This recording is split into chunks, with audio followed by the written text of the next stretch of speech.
सुना तो तब जाता है जब उसे मन से सुना जाता है। और हमारे जितने भी शास्त्र हैं, पुराण हैं, उन समस्त कथाओं में एक ही बात कहा गया कि आप तन से न सुनिए, आप मन से सुनिए।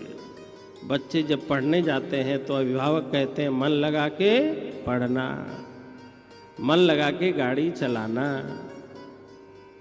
अभिभावक नाराज होते हैं तो कहते हैं तुम्हारा कहीं मन ही नहीं लगता, न पढ़ने में मन, न खाने में मन, तुम्हारा मन कहाँ है?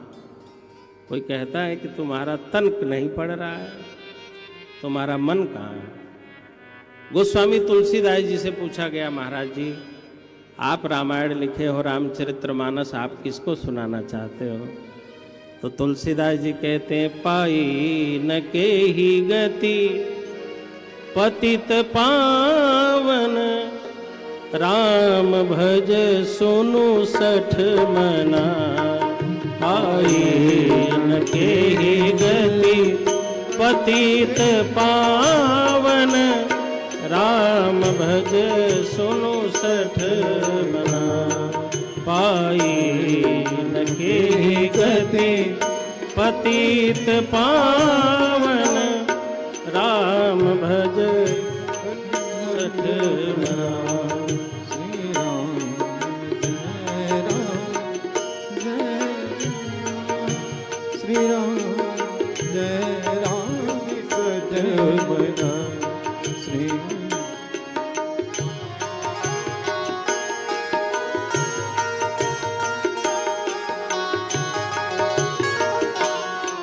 गोस्वामी तुलसीदास जी कहते हैं मेरे मन सब समझ रहे हैं, तू नहीं समझ रहा है। मेरा हाथ समझता है, मेरे पैर समझते हैं, मेरी सारी इंद्रियां मेरी बात को मानती समझती हैं, तू नहीं मानता। अच्छा, आपकी आंखों ने इधर दृष्टि की हुई है ना, आपका चश्मा भी आंखों पर लगा है ना, आपका हाथ भी आपके पास है, आपका बाल भी आपके पास है, आपकी साड़ी, आपकी धोती, लेकिन मन बताओ कहाँ? जरा टोक के बताओ ना, पता करो आपका मन। तो किसी का टीवी में होगा, किसी का बीवी में होगा, किसी का कहीं होगा, किसी का कहीं होगा। यहाँ हो के भी मन इधर उधर भटक रहा है ना। सभी सुन लेते हैं, ये मन नहीं सुनता। रे मन किस नाम कह लीजिए, मन को ही कथा सुनाना। हमारे अंदर जो चैतन्य अधिष्ठान बैठा हुआ है, अंदर जिसे जीव कहते हैं, हमारे अंदर जो चैतन्य अधिष्ठान बैठा हुआ है, हमारे कानों के रास्ते परमात्मा की आवाज तब जब उस तक पहुंचे और वह सुसुप्त जीव जब चैतन्य होकर के उठ के बैठ जाए, तब समझो कथा श्रवण पूर्ण हो गया। जो हमारे अंदर जीव बैठा है, भगवान की कथा कान के माध्यम से यहाँ तक पहुँचे और वह चैतन्य अधिष्ठान जो जीव नाम से जाना जाता है, जो शरीर में आके सुसुप्त होके बैठ गया है, वो जागृत हो जाए। और जब वो कहने लगे कि मैं तो तुलसीदास हूँ, मैं सूरदास हूँ, मैं विवेकानंद हूँ, मैं रामकृष्ण परमहंस हूँ, मैं भगवान श्री राम से जुड़ा हुआ हूँ, मैं भगवान कृष्ण का हूँ, मैं सनातनी हूँ, तब समझ लो कथा पूर्ण हो गया। यह कथा उसी सुसुप्त चैतन्य को सुनाने के लिए है।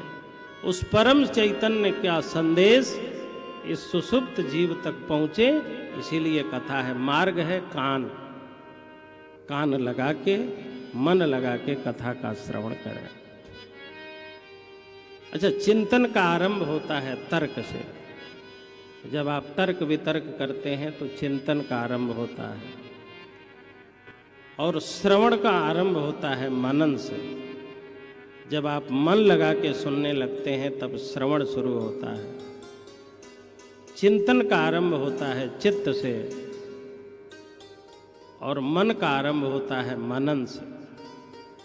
तो हम लोग तर्क नहीं करेंगे, क्योंकि तर्क और वितर्क से आज तक किसी भी सत्य की स्थापना नहीं हुई है। तर्क करते रहिए, किसी भी ठोस निर्णय पे आप नहीं पहुंचेंगे।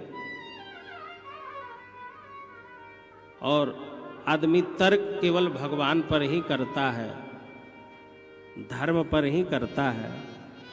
कोई अपनी माँ से ये थोड़े पूछता है कि मम्मी आप कह रही हो ये मेरे पापा हैं, मैं तो डीएनए टेस्ट करवाऊंगा। बोलो ना, आप लोगों ने तो करवाया होगा। मम्मी